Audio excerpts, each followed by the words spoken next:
আউযু বিল্লাহি মিনাশ শাইতানির রাজিম। অভিশপ্ত শয়তান থেকে আল্লাহর আশ্রয় কামনা করছি। রহমান ও রহিম আল্লাহর নামে শুরু করছি। তসিন আয়াতে মুতাশাবিহা, এর অর্থ আল্লাহ ছাড়া আমরা জানি না। তেলকা আয়াতুল কোরআনে ওয়া কিতাবে মুবিন, এগুলি হচ্ছে কোরআনের আয়াত এবং স্পষ্ট কিতাবের আয়াত। যা কোরআন তাই স্পষ্ট কিতাব। এই আয়াতগুলি হচ্ছে কোরআনের আয়াত এবং স্পষ্ট কিতাবের আয়াত। যে আয়াতগুলি আপনাকে শুনবেন এইগুলি, এবং এই আয়াতগুলি কি? হুদান, এগুলি পথ নির্দেশ। আপনি কোন পথে চলবেন আপনাকে চলার নির্দেশ দিবে আয়াতগুলি। হুদান, পথ নির্দেশ। কোন পথে চললে আপনি জান্নাতে যেতে পারবেন সেই পথ আপনাকে বাতলে দিবে। কোন পথে যাওয়া আপনার অনুচিত, যে পথের সীমান্তে আপনি জাহান্নাম পাবেন সেই পথে যেন আপনি প্রবেশ না করেন, এগুলি আপনাকে এই আয়াতগুলি এগুলি বাতলে দিবে। বুশরা লিল মুমিনিন, এবং এই আয়াতগুলি মোমেনদের জন্য সুসংবাদ। মোমেনরা এর থেকে সুসংবাদ পাবে, জান্নাতের খবর পাবে। আমরা পৃথিবীতে কত কষ্ট সহ্য করছি, সব কিছু আছে, তারপরও আমাদের কষ্ট হয়। এটা পৃথিবী কষ্টেরই জায়গা, কিন্তু জান্নাত অতি সুখ শান্তির জায়গা। সেখানে আর কোনো কষ্ট হবে না। যদি আল্লাহ আমাদেরকে সেখানে প্রবেশ অধিকার দান করেন, কোনো রকমের কষ্ট সেখানে আমাদের থাকবে না। তো এই সুসংবাদ কাদের জন্য? আল্লাযীনা ইউকিমুনাস সালাতা, যারা নামাজ প্রতিষ্ঠা করে, সালাত সঠিকভাবে যারা আদায় করে, এই সালাতের ভুল ত্রুটি যেন না হয়। যেমন তাফসীর শুরুর আগেই আপনাদেরকে একটা বিষয় সতর্ক করা হলো। বাকি বিষয়গুলি হলো আপনাদের সূরা কেরাতগুলি বিশুদ্ধ কিনা সেটা আপনি পরীক্ষা করে, ইমাম হাফেজ কারি আছে, শোনেন, অহংকার রাখলেই ক্ষতি। আপনি একজন আলেম কারি হাফেজের কাছে যান, তার থেকে সময় নেন, বসে আপনার কেরাতগুলি তাকে শোনান যে আমি নামাজে এই সূরাগুলি পড়ি, ঠিক আছে কিনা, না হলে এগুলি আপনি বিশুদ্ধ করেন। এইভাবে আপনি নামাজটাকে সুন্দর করেন। নামাজ শ্রেষ্ঠ ইবাদত, ইমানের পরে নামাজ শ্রেষ্ঠ ইবাদত। আর ইমানের পরে সবচেয়ে বড় পাপ হচ্ছে শিরক। তারপরে পাপ হচ্ছে পিতামাতার সাথে দুর্ব্যবহার করা। এগুলি সবচেয়ে বড় গুনাহ। আল্লাযীনা ইউকিমুনাস সালাতা ওয়া ইউতুনাজ যাকাতা ওয়া হুম বিল আখিরাতি হুম ইউকিনুন। আল্লাহ বলেন, এই আসমানি কিতাবের জন্য সুসংবাদ মোমেনদের জন্য। মোমেন কারা? যারা সালাত কায়েম করে, যাকাত আদায় করে, পরকালে বিশ্বাস করে। তিনটে কথা বলা হয়েছে: সালাত আদায় করা, যাকাত আদায় করা, পরকালে বিশ্বাস করা। পরকালে বিশ্বাস করা একটা ব্যাপক ব্যাপার। পরকালে বিশ্বাসটা যদি আমাদের ঠিক থাকে তাহলে আমরা অনেক ধরনের অপরাধ থেকে আমরা বেঁচে থাকতে পারি। যে আমরা অল্প সময় পরেই বিচারের সম্মুখীন হব, এমন এক আদালতের সামনে আমরা দাঁড়াবো যেখানে আমার কোনো সাক্ষীর প্রয়োজন হবে না। সেখানে এমন সাক্ষী যে আমার অঙ্গ প্রত্যঙ্গগুলি আমার পক্ষে বিপক্ষে সাক্ষী দিবে। কাজে এমন এক আদালতে আমরা অচিরেই হাজির হব। কাজে এই জন্য পরকালে বিশ্বাস করাকে আল্লাহ তাআলা অত্যন্ত গুরুত্ব সহকারে সব জায়গায় বলেছেন। ইন্নাল্লাযীনা লা ইউমিনুনা বিল আখিরাতি, আল্লাহ বলেন যারা পরকাল বিশ্বাস করে না, যায়্যান্না লাহুম আমালাহুম ফাহুম ইয়াহমাহুন, আল্লাহ বলেন তাদের আমলগুলিকে আমি সুসজ্জিত করে রেখেছি, ফলে তারা ওর মধ্যে অন্ধের মতো ঘোরাফেরা করছে। আমলগুলি সুসজ্জিত করার অর্থ হলো তারা যে কাজ করছে এইটা তাদের মনে বলছে যে আমরা খুব ভালো কাজ করছি। এইভাবে তাদের খারাপ কাজগুলো তাদেরকে মনে হয় যেন আমরা খুব ভালো করেছি। এইভাবেই তারা মানে একটা গোলক ধাঁধার মধ্যে, অন্ধকারের মধ্যে তারা ঘোরাফেরা করতে থাকে। আল্লাহ বলেন এভাবেই তাদের খারাপ কাজগুলিকে আমি তাদের সামনে শোভন করে রেখেছি, যাতে তারা অন্ধকারের মধ্যে তারা ঘোরাফেরা করতে পারে, হয়রান পেরেশানি তারা ঘোরাফেরা করতে পারে। উলাইকা আল্লাযীনা লাহুম সুউল আযাব, এই সমস্ত মানুষ অর্থাৎ যারা পরকাল বিশ্বাস করে না তাদের জন্য রয়েছে নিকৃষ্ট শাস্তি।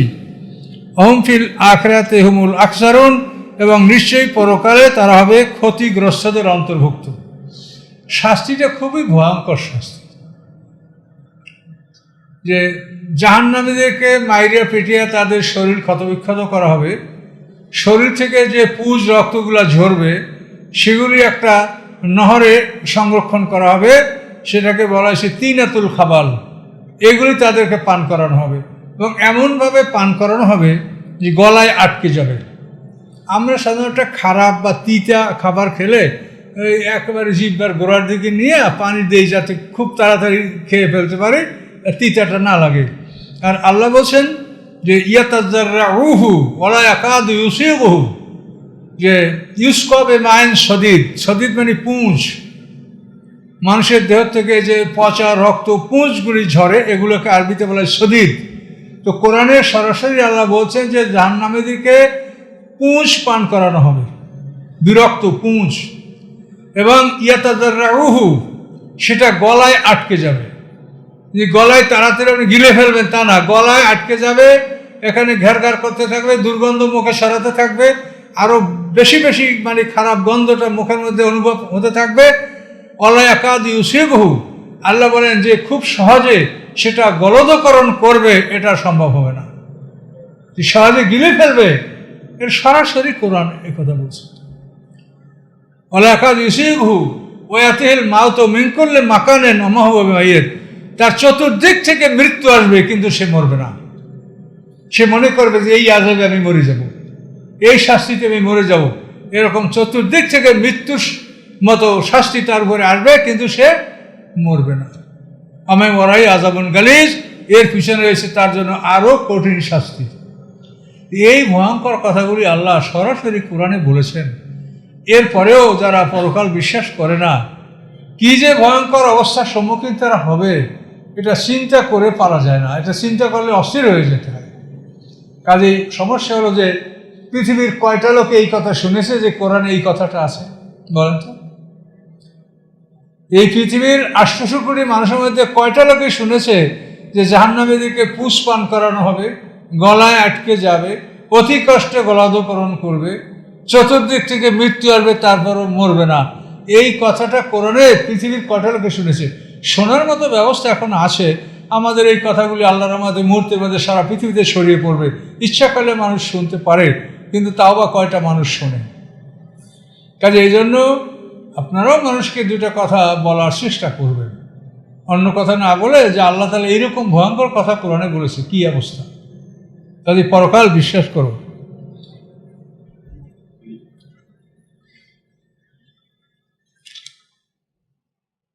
আল্লাহ বলেন ওয়াইন্নাকা লাতুলাক্কাল কোরআনা মিন লাদুন হাকিমিন আলিম, নিচে আপনি কোরআন লাভ করছেন এক ক্ষমতাশালী, এক ক্ষমতাধর মালিকের নিকট থেকে, যিনি হাকিম এবং আলিম। হাকিম মানে কৌশলী, সব ধরনের কৌশল তিনি জানেন, তার কৌশলের উপরে কারো কৌশল চলে না, এবং তিনি সব কিছু জানেন। এমন এক মালিক, এমন এক মাবুদ বেহক, তার কাছ থেকে আপনি এই কোরআন লাভ করছেন। এই কোরআন আপনাকে আল্লাহ ছাড়া অন্য কেউ দান করতে পারে না, অন্য কারো ক্ষমতা নাই এরকম কোরআন রচনা করার। তো এই কোরআন থেকে এখন আল্লাহ আপনাকে কি বলছেন দেখেন।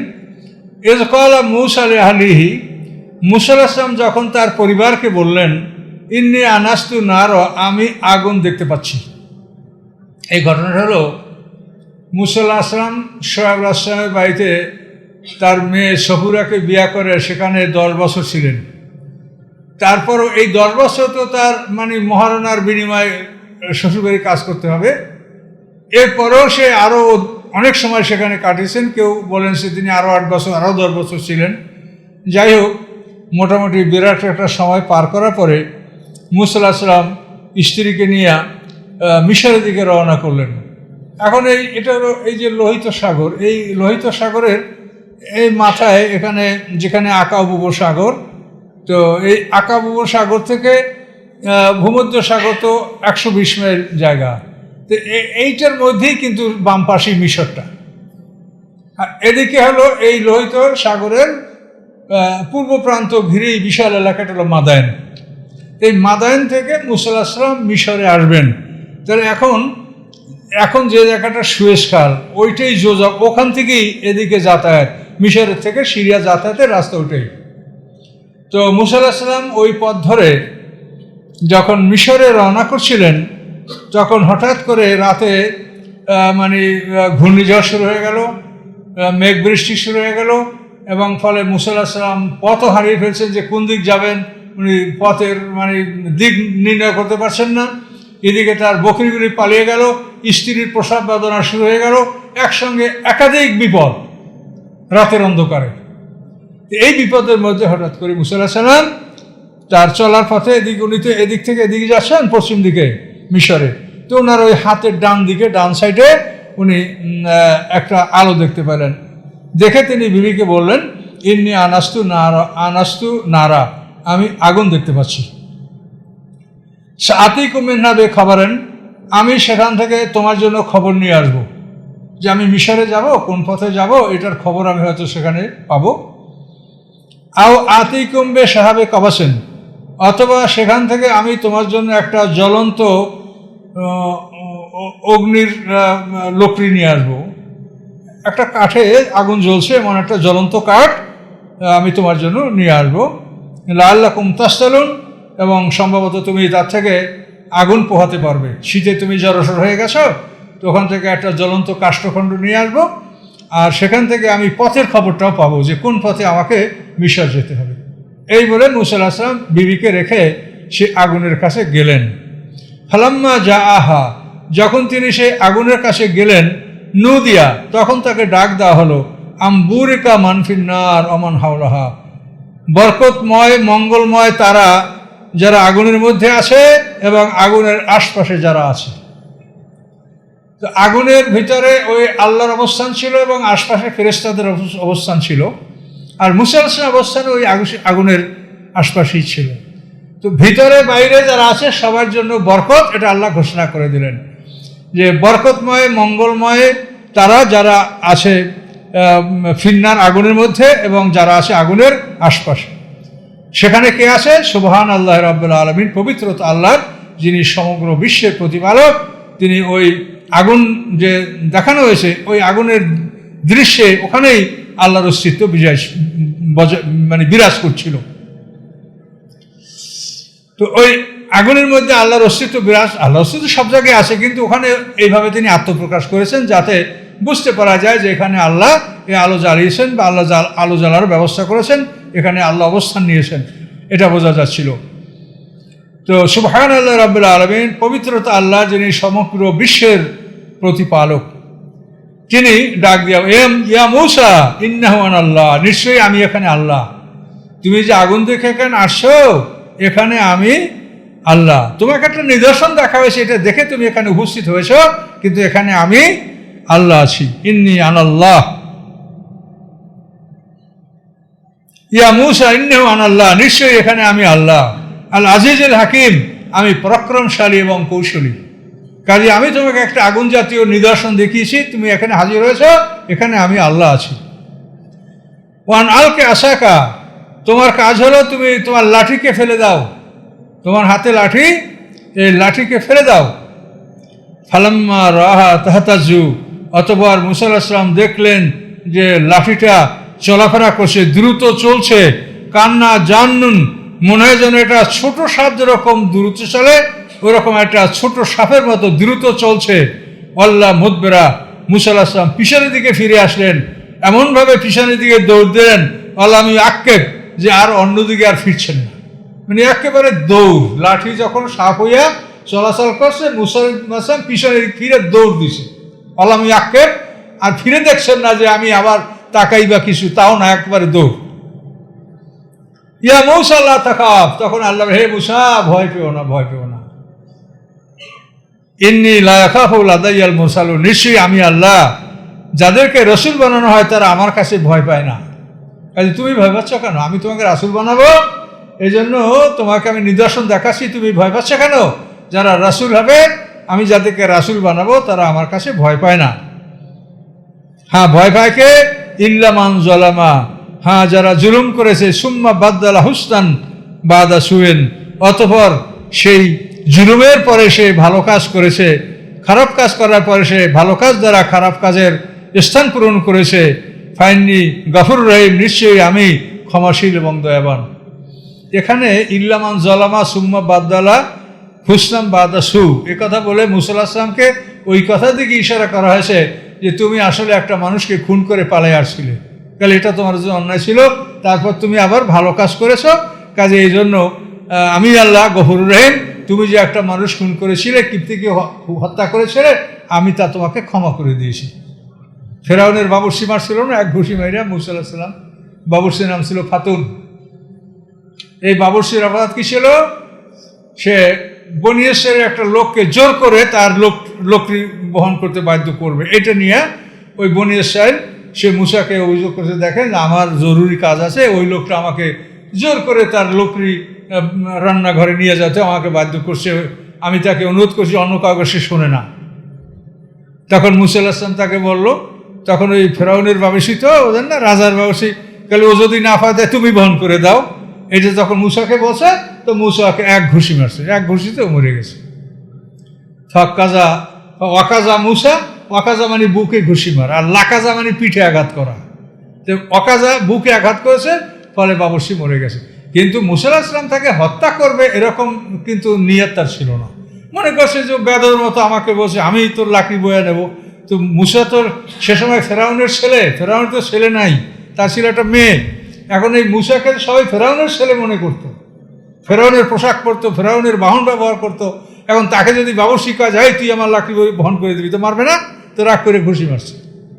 সেই কথা আল্লাহ বলেন ইল্লামান জলামা সুম্মা বাদ্দালা হুসনাম বাদা সু, জুলুম করেছে কিন্তু জুলুমের পরে সে ভালো কাজ দ্বারা মন্দ কাজের ক্ষতিপূরণ করে নিয়েছে। ফাইন্নি গফুরুর রহিম, আমি আল্লাহ তাকে তার উদ্দেশ্যে আমি ক্ষমাশীল, আমি দয়াবান। তো এই লাঠি সাপ হলো। অদখেল ইয়াদা কাফি যাইবেকা, তুমি তোমার বগলে হাত প্রবেশ করো, এরকম ডান হাত তোমার বগলে প্রবেশ করো। তাকরুজ বায়দা, তখন সেটা শুভ্র অবস্থায় বের হয়ে আসবে, সাদা বের হয়ে আসবে। মেন গায়ের সু, কোনো অনিষ্ট বা ক্ষতি থাকবে না, কোনো আগুন বা গরম বা তোমার হাতের কোনো বিকৃতি, এগুলো কোনো অনিষ্ট কোনো ক্ষতি সেখানে থাকবে না। এগুলি নিয়ে ফিতেছে আয়াতেন, এই মোট 9টা মুজিজা নিয়ে এলা ফেরাউনা, তুমি ফেরাউনের কাছে যাও, ও কওমি এবং তার জাতির কাছে যাও, ইন্নাহুম কানু কওমান ফাসিকিন, নিশ্চয়ই তারা একটা ফাসেক সম্প্রদায়। এখানে 2টা মুজিজা, কিন্তু আল্লাহ আরও যে 7টা মুজিজা তাকে দিবেন, এগুলো নিয়ে বলেন তুমি 9টা মুজিজা নিয়ে তুমি সেখানে যাও। যেটা আমরা সূরা আরাফে একই আয়াতে 5টা পেয়েছি না, ফারসালামে তুফানা ওয়াল জারাদ ওয়াল কুম্মাল ওয়াদ দাফাদ ওয়াদ দামা, এ হলো 5, আর এই লাঠি এবং হাত এ হলো 7, আর সমুদ্র ফেটে যাওয়া এ হলো 8, আর মুসা আলাইহিস সালামের মুখ পুরে বাঁকা হয়ে গেছিল, এইটা ভালো হওয়ার বিষয় না, এটা আল্লাহ ভালো করে দিয়েছে, এইটা হলো 9।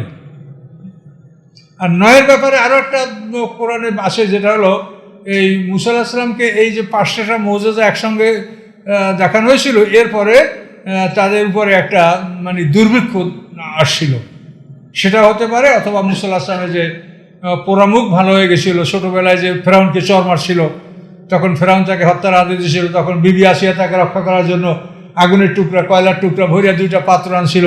তো মুসা আলাইহিস সালাম আল্লাহর হুকুমে ওই আগুন তুলে মুখে দিয়েছিলেন, তাতে তার মুখ পুড়ে গিয়েছিল।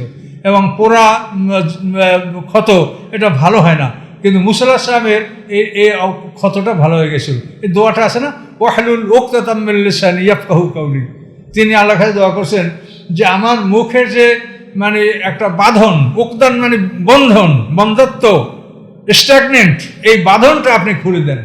কথা বলতে তোতলা ইয়ে যাইতো, কথা দ্রুত বলতে পারতো না, এটা আল্লাহ তাআলা মুসা আলাইহিস সালামকে ভালো করে দিয়েছেন, এটা একটা মুজিজা। তো আল্লাহ বলেন এইভাবে 9টা মুজিজা নিয়ে তোমাকে আমি কোথায় পাঠালাম? ফেরাউন এবং তার সম্প্রদায়ের কাছে পাঠালাম, তারা ছিল একটা ফাসেক সম্প্রদায়।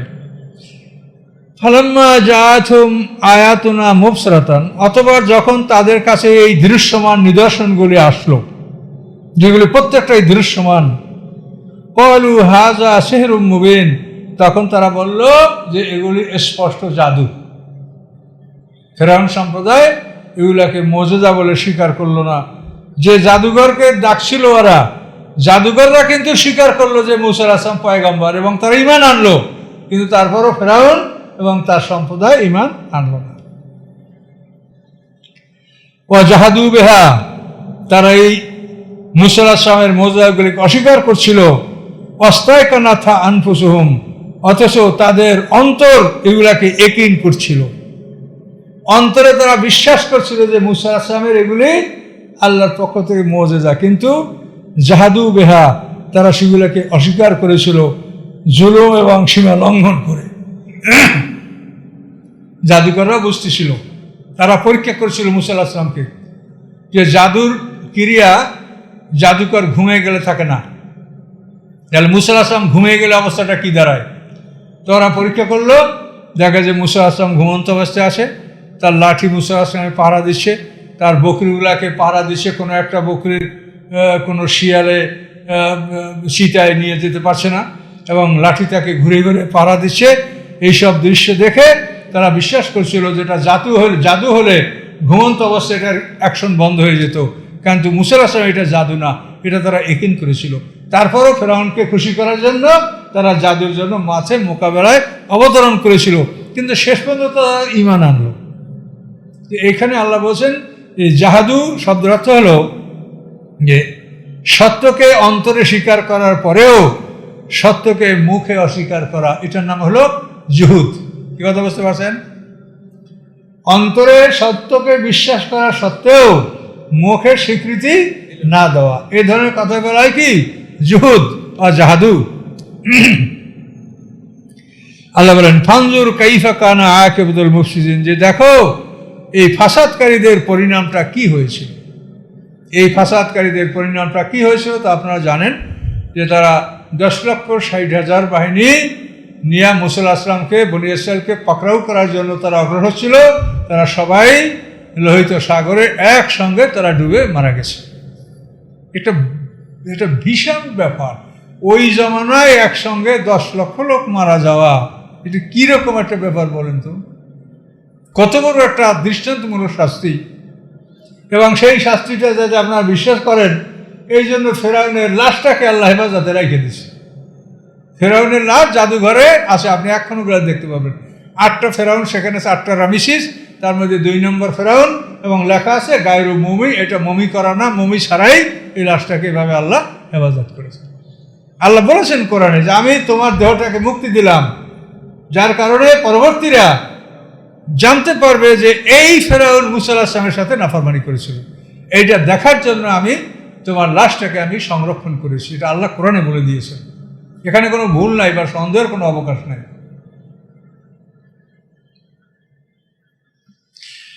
ওয়ালাকাদ আতাইনা দাউদা সুলাইমানা ইলমা, এই মুসা আলাইহিস সালামের কথা সংক্ষিপ্ত আকারে বলার পরে আল্লাহ বলছেন ওয়ালাকাদ আতাইনা দাউদা ওয়া সুলাইমানা ইলমা, নিশ্চয়ই আমি দান করেছিলাম দাউদ এবং সুলাইমান আলাইহিস সালামকে জ্ঞান। দাউদ আলাইহিস সালাম পিতা, সুলাইমান আলাইহিস সালাম তার পুত্র। দাউদ আলাইহিস সালাম ছিলেন রাসূল, সুলাইমান আলাইহিস সালাম ছিলেন নবী। ওয়াকাল আলহামদুলিল্লাহিল্লাযী ফাদ্দালানা আলা কাসীরিম মিন ইবাদিল মুমিনিন, এবং তারা পিতা পুত্র উভয় বললেন আলহামদুলিল্লাহ, সমস্ত প্রশংসা আল্লাহর, আল্লাযী ফাদ্দালানা, যে আল্লাহ আমাদেরকে অনুগ্রহ দান করেছেন, আলা কাসীরিম মিন ইবাদিল মুমিনিন, তার অনেক মুমিন বান্দাদের মধ্যে হতে আল্লাহ তাআলা আমরা পিতা পুত্র, আমাদেরকে যে আল্লাহ অনুগ্রহ দান করেছেন, এই জন্য আমরা আল্লাহর কৃতজ্ঞতা জ্ঞাপন করছি, আল্লাহর শুকর আমরা আদায় করছি। ওয়ারেসা সুলাইমান ও দাউদা, সুলাইমান আলাইহিস সালাম দাউদ আলাইহিস সালামের ওয়ারিশ হলেন, সম্পত্তির ওয়ারিশ আর নবুয়তের ওয়ারিশ। সম্পত্তি হিসেবে পিতার ঘোড়াও পেয়েছিলেন, আবার নবুয়তের ওয়ারিশ সুলাইমান আলাইহিস সালাম হয়েছিলেন। দাউদ আলাইহিস সালামের 19 পুত্র ছিল, এর মধ্যে ছোট ছিলেন সুলাইমান। আর দাউদ আলাইহিস সালামরা ওনারা 13 ভাই ছিলেন। ঈশা, দাউদের পিতার নাম হলো ঈশা, এই ঈশার 13 পুত্র ছিল, এর মধ্যে ছোট ছিলেন দাউদ আলাইহিস সালাম। আবার দাউদ আলাইহিস সালামের 19 পুত্র, তার মধ্যে ছোট ছিলেন সুলাইমান আলাইহিস সালাম। তো ওয়ারেসা সুলাইমান ও দাউদা, সুলাইমান আলাইহিস সালাম দাউদ আলাইহিস সালামের ওয়ারিশ হলেন। অকালা, এবং বললেন ইয়া আইয়ুহান নাস, হে মানব সকল, উল্লিমনা মানতাকাত তায়র, আমাদেরকে পাখির কথা শেখানো হয়েছে। পাখিরা কি বলে এটা সুলাইমান আলাইহিস সালাম বলতে পারতেন। কোন পাখি কি বলে, কি বলে ডাকে, এবং এই ডাকার মাধ্যমে আল্লাহকে কিভাবে প্রশংসা করে, জপনা করে, এটা সুলাইমান আলাইহিস সালাম এটা বুঝতে পারতেন। বললাম না মানতেকা তায়ের, পাখির কথা আমাদেরকে শেখানো হয়েছে।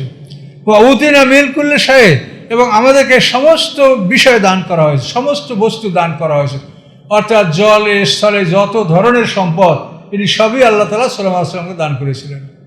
সমুদ্রের মধ্যে থেকে সোনা রূপা মণিমুক্তা আহরণ করার জন্য তিনি জিন শয়তানদেরকে ব্যবহার করতেন, তাদেরকে আদেশ দিতেন, তারা সমুদ্র থেকে নিয়ে আসতো। খনিজ সম্পদ বের করার জন্য জিন শয়তানকে ব্যবহার করা হতো, তারা খনিজ সম্পদ বের করে নিয়ে আসতো। এইভাবে জলে স্থলের যত নেয়ামত, এই সমস্ত নেয়ামত আল্লাহ তাআলা সুলাইমান আলাইহিস সালাম এবং দাউদ আলাইহিস সালামকে আল্লাহ দান করেছিলেন।